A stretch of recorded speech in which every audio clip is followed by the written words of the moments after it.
ఇటీవల ఆంధ్రప్రదేశ్లో వర్షాలు వరదల కారణంగా చాలా మంది రైతులు పంట కోల్పోయారు. దీని ప్రభావం అమరావతి, కృష్ణా జిల్లాల్లోని రైతులకి బాగా పడింది. అయితే మరికొన్ని జిల్లాల్లో, ఉత్తరాంధ్ర జిల్లాల్లో కూడా ఇదే విధంగా అక్కడక్కడ ఇలాగే జరిగింది.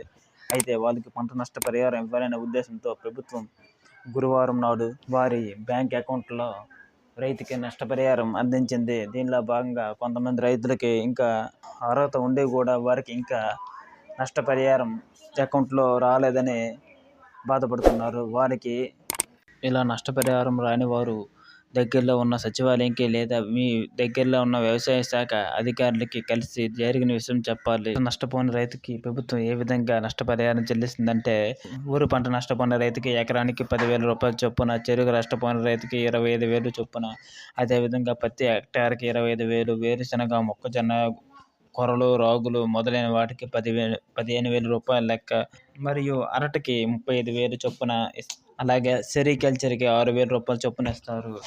మీకు మా ఛానల్ నచ్చితే లైక్ చేయండి. ఇటువంటి మరెన్నో అప్డేట్స్ కోసం సబ్స్క్రైబ్ చేయండి.